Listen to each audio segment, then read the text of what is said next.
Hello everyone, welcome to the third lesson of our Financial Intelligence Training Camp. Today's theme is Unlocking the Secrets of the Rich, Part 2. In the previous lesson, Master Zhou assigned homework for you to write a plan for achieving financial freedom. He has seen many students' homework written like this. I want to publish a book. I want to make money from printing books. I want to record short videos. I want to achieve financial freedom within 2 years. I want to start a business, and so on. This is not a plan. You know Robert Kiyosaki, Master Zhou's teacher, when he was learning from his rich dad, he was only 9 years old. His rich dad asked him to make a plan for financial freedom. Guess how many years of plan Robert Kiyosaki made? He made a 30-year plan. He said he would spend 10 years completing his studies and finishing his school learning. Then he would learn from his rich dad during the breaks. After that, he planned to spend 10 years learning in society, working in companies, and rising from the grassroots to the middle and upper levels. Then use another 10 years to start a business and invest. 30 years later, it would be great if he could achieve financial freedom. Robert Kiyosaki wrote in his Rich Dad series of books. He said that for someone as foolish as me, I think it's already grateful if I can achieve financial freedom in 30 years. Many of our classmates set their financial plans for 2 or 3 years, and some even want to achieve financial freedom tomorrow after listening to the class today. This is Robert Kiyosaki's 30-year plan to achieve financial freedom. Do you know how many years of plan Master Zhou has made for himself? Master Zhou told himself that the manifestation of loving a teacher is to surpass the teacher, and the student should excel his teacher. Therefore, Master Zhou set a 28-year financial plan for himself. He bought a notebook, which is called The Road to Financial Freedom.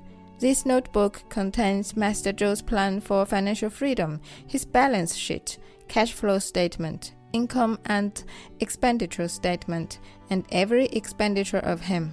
Up to now, he still keeps this notebook. If you have watched Master Zhou's live stream, he once showed his notebook in the live stream. In this notebook, he made a 28-year plan, telling himself that he would use 28 years to achieve financial freedom. Master Zhou's mentor achieved financial freedom when he was 47 years old.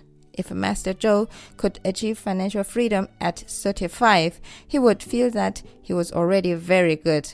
Of course, it didn't take Master Zhou 28 years. It only took him 8 years to achieve financial freedom. He believes that he is standing on the shoulders of giants. What does it mean to stand on the shoulders of giants? Robert Kiyosaki stood on the shoulders of his rich dad, while Master Zhou stood on the shoulders of his rich dad, Robert Kiyosaki, and Robert Kiyosaki's rich dad. So he could work faster than Robert Kiyosaki. But until today, Master Zhou still hasn't stopped learning about financial intelligence. So he wants to give everyone one point. This point is the core reason why so many people still can't get results after attending so many courses, which is called short-termism. Master Zhou once interpreted the book Value at the 666 Book Club. The author of this book is Gao Ling, the founder of Hill House Capital. Gao Ling is known as the Warren Buffett of China. He has grown Hill House from a market value of $20 million to several hundred billion in less than 10 years. Therefore, he is known as China's Warren Buffett, and his investment return has even exceeded Buffett's.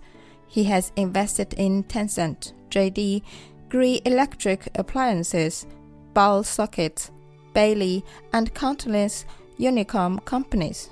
What Master Zhou wants to tell everyone is that when he invested in JD, JD was not listed.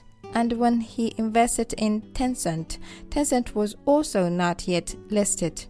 So his book Value actually focuses on a few key words which are the most important ones for becoming wealthy. It is what he learned from the top investment banks on Wall Street at Yale University, called long-termism, called being friends with time and doing truly valuable things. So Master Zhou wants to tell everyone here that people today are too impetuous. Watching short videos will make people's IQ drop straightly. Because how long have you not watched a movie patiently due to watching short videos? How long have you not watched a TV series patiently? Even when watching a movie, how long have you not watched it without speeding up? People are crazy with the speed up function.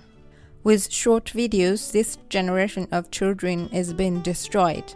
Today, lying in bed and scrolling through short videos is the same as lying in bed and smoking opium in the late Qing dynasty. Why smoking opium? Because smoking opium can cause the human body to secrete a substance called dopamine, which can make people happy and excited.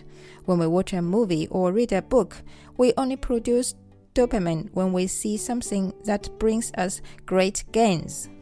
For example, when watching a movie, it starts with a low point and gradually reaches a climax, at which point we start to secrete dopamine. Then it ends. However, nowadays, short videos give you a thrill from the first second. And that first second is dopamine.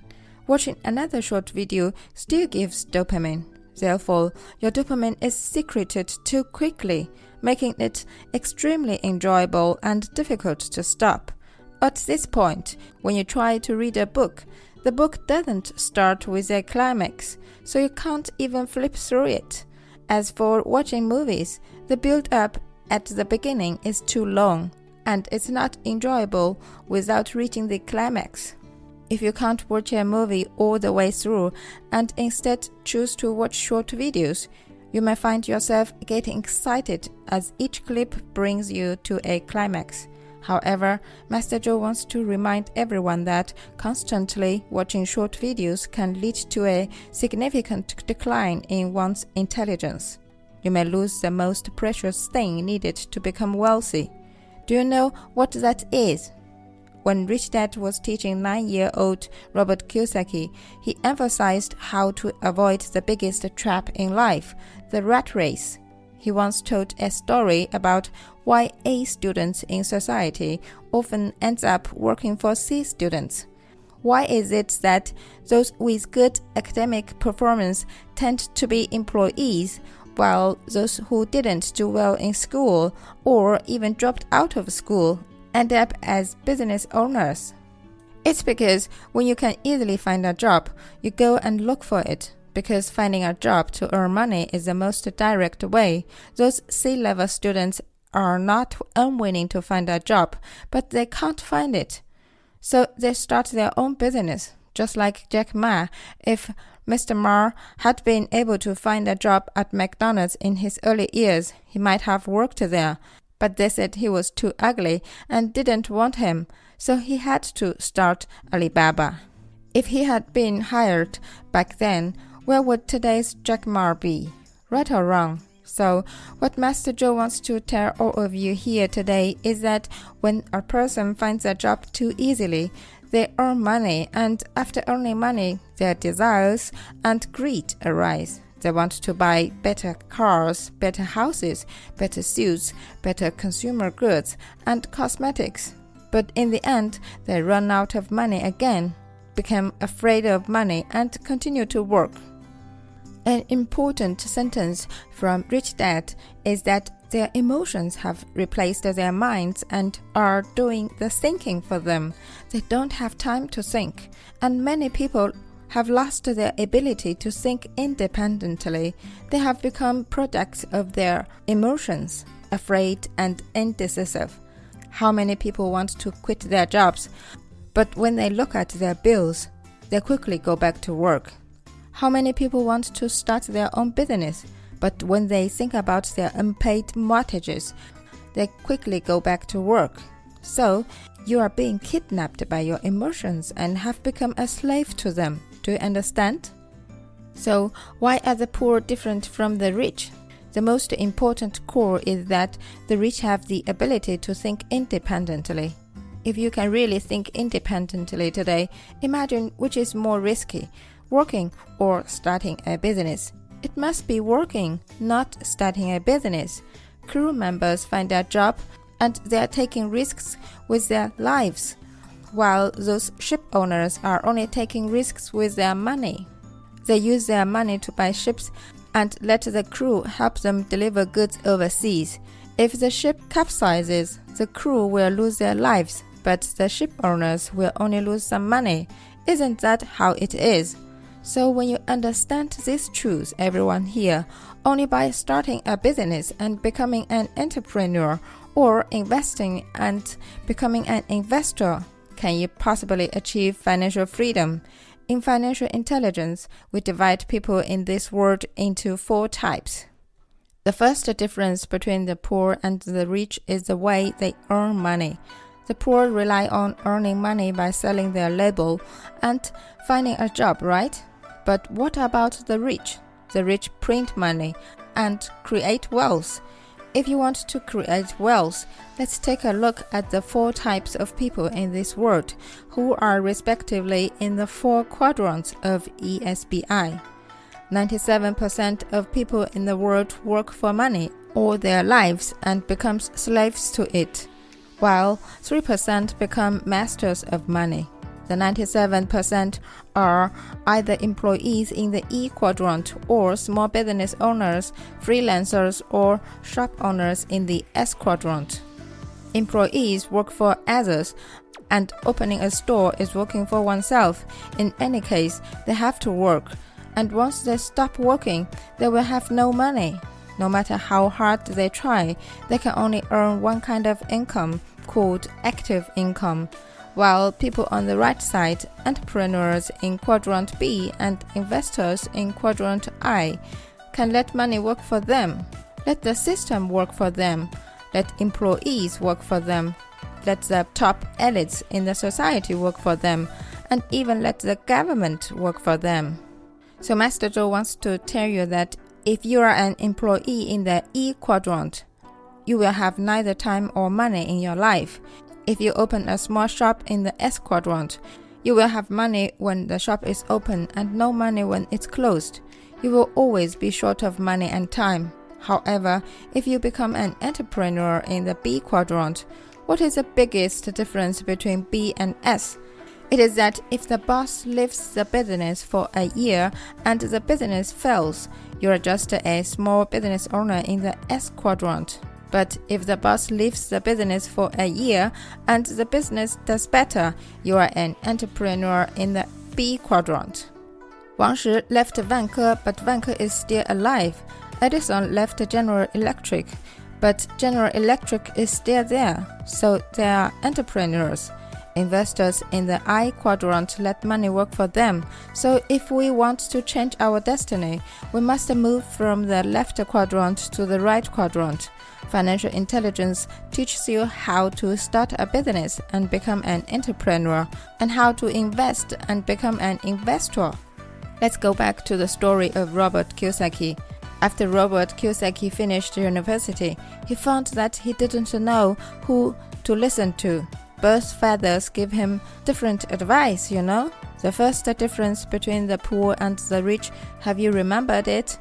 It's a difference in the way they make money. And what's the second difference between the poor and the rich? It's a difference in the way they spend money. Master Zhou will talk about that later, including the balance sheet and cash flow statement. Now, Master Zhou is going to skip the second point and tell you the third difference between the poor and the rich, the difference in mindset and the way of thinking. What does this mean? When Robert Kiyosaki was 9 years old, his rich dad wasn't that rich, and his poor dad wasn't that poor. He didn't know which dad was right and who he should listen to. His poor dad didn't seem to be so poor. He was a university professor with a car and a house. The rich dad didn't even graduate from elementary school, but he ran several companies. His house and car were quite shabby, right? And as Robert Kiyosaki grew up, His rich dad earned more and more money, and his poor dad's status also rose. At its peak, his poor dad became the minister of education for the entire state of Hawaii and was also quite wealthy. You see, at that time, the poor dad wasn't that poor, and the rich dad wasn't that rich. But his two fathers have completely different ideas. The poor dad often says that money is the root of all evil. The rich dad often says that poverty is the root of all evil. Oh my, who should we listen to? Both of them make sense. Money is the root of all evil. Why do wars break out on this planet? Isn't it all about grabbing money and resources? If everyone had money, wouldn't there be no wars? That makes sense. Poverty is the root of all evil, said Rich Dad, and there is some truth to it. Rich Dad told Robert Kiyosaki, "Little Robert, do you know why there are so many robbers in the world? It's because they don't have money. If they had money, do you think they would rob?" Robert Kiyosaki was almost shocked to hear this, thinking, "Oh my, there is truth in both of them. Who should I listen to?"